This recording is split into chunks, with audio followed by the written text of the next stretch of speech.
اپنے مردہ بھائی کا گوشت اور بوٹی کاٹ کے کھا 70 مرتبہ خانے خدا میں کسی محرم کے ساتھ زنا کرنے کے برابر ہے. خانے خدا میں اپنی ماں کے ساتھ بندہ برا کام کرے.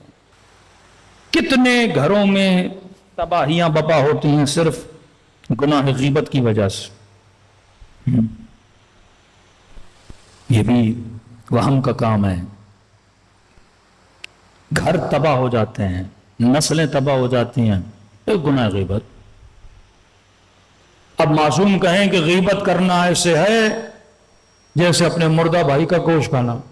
اب بندہ سن رہا ہے, محسوس نہیں کر رہا. 5 منٹ کے لیے اپنے قوت ادراک اور امیجنیشن کو ایکٹیو کرو کہ تیرا بھائی تیرے سامنے دنیا سے چلا جائے, ایک بندہ تیرے ہاتھ میں چاقو دے کہ اپنے مردہ بھائی کا گوشت اور بوٹی کاٹ کے کھائے گا. کون سا احساس ہوگا تجھے واقعاً پریکٹیکلی اگر تجھے ایسا بولا جائے؟ انسان کو گھن آئے گی, سوچتے ہوئے بھی کرتے ہوئے بھی. کہا یہ گھن محسوس کر, اس قدر برا عمل ہے. ایک سخت روایت میں نے کل پڑھی, فرمایا غیبت کرنا ایسے ہے جیسے خانہ خدا میں اپنی ماں کے ساتھ بندہ برا کام کرے. دیکھ کر بندے کا وجود لرز جاتا ہے. کیوں معصومین ایسی مثالیں دے رہے ہیں؟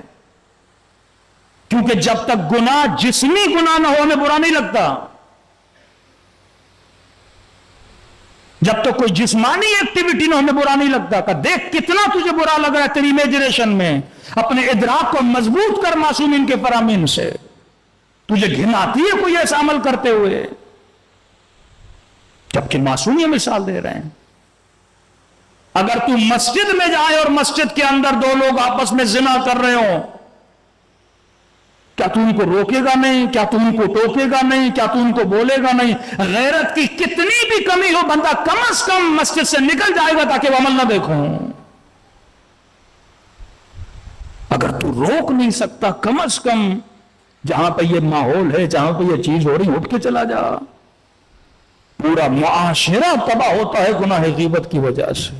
بھائی بھائی میں لڑائی ہوتی ہے گناہ غیبت کی وجہ سے.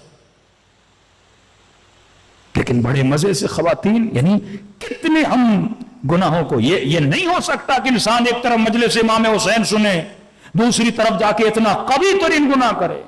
یہ تو غیبت ہے.